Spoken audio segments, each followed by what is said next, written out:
Saw her in the airport and then here? I tried to tell her. It was like I knew her or something weird. Maybe like a deja vu thing? It was a very French deja vu-ish kind of thing.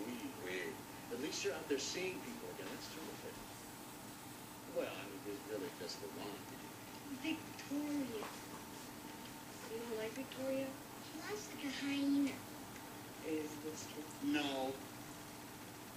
Sort of. A little bit. But... Hey, tell them what you did. Dad. Tell them about the radio show. Go ahead. Dad. I want to hear it. Go ahead. Tell them. Christmas Eve, he phones in one of those radio call-in shows. He tells them, I need a new wife. You're kidding. That's so sweet. Now he's obsessed with this one woman who wrote me. You serious? Yeah, she wants to meet me at the top of the Empire State Building. On Valentine's Day. It's like that movie. And I barely remember it. Did you ever see it?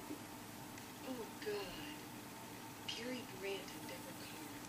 Is it Carr or Curry? Carr. Okay.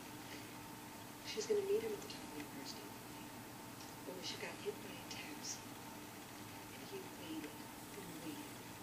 And it was raining, I think. And then she's too proud to tell him that she's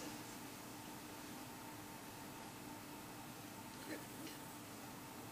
And he's too proud to find out why he doesn't come. But he comes to see her anyway. I forget why, but so angry when he comes to see her.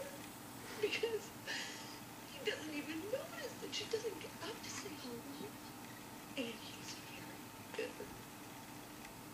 And you think that he's just gonna walk out the door and never know why. He's just lying there, like on the couch with this blanket over her shriveled little legs. And So you were right. and suddenly he goes, and I saw the painting. And he like goes to the bedroom. And he looks and he comes out and he looks at her and he kind of just, they know. Oh, goodness. That's a chick's move. I would say so. What kind of a person would write to someone they heard on the radio? I got hundreds of letters from women all over the country. Desperate. Just because someone is looking for a nice guy, it doesn't make them desperate. How about rapacious and love star? No. It is easier to be killed by a terrorist than to find a husband after the... That is absolutely untrue. Right. Well, I'm not looking for a mail order bride. I just want somebody that I can have a decent conversation with over dinner, without it falling down into weepy tears over some movie that you just saw. Very emotional. Although I cried at the end of The Dirty Dozen. Who didn't? If Jim Brown was throwing these hand grenades down these air shafts, and Richard Jekyll and Lee Marvin were sitting on top of this fired personnel carrier. They dressed up like Nazis. Oh my God! Tree Lopez. He busted his neck and they're parachuting down there with the Nazi lines out there. Richard Jekyll, at the beginning, he had on his shiny helmet because he was the enemy. Please don't move. Oh God, I love that movie. You saw her in the airport and then here? I tried to talk to her. It was like I knew her or something. It was weird. You mean like a deja vu thing? It was a very French deja vu-ish thing. At least you're seeing people again. That's terrific. I mean, there's really only the one. Victoria? You don't like Victoria? She laughs like a hyena. Is this true? No. Sort of. Yeah, a little bit. Tell them what you did. Dad. Tell them about the radio show. Go ahead. They want to hear it. Dad.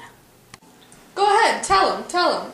Christmas Eve, he phones in one of those radio call-in shows, tells them, I need a new wife. Oh, you're kidding. That's so sweet. Now he's obsessed with this one woman who wrote me. You serious? She wants to meet me at the top of the Empire State Building.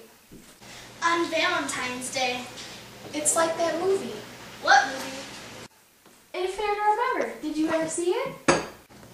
Oh, God. Cary Grant and Deborah Carr. Is it Carr or Kerr? Carr. Okay.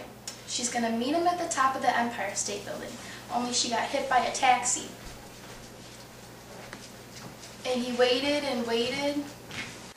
And it was raining, I think. And then she's too proud to tell him that she's crippled, and he's too proud to find out why she didn't come. And I forget why, but oh, it's so amazing when he comes to see her. And he doesn't even notice that she doesn't get up to say hello.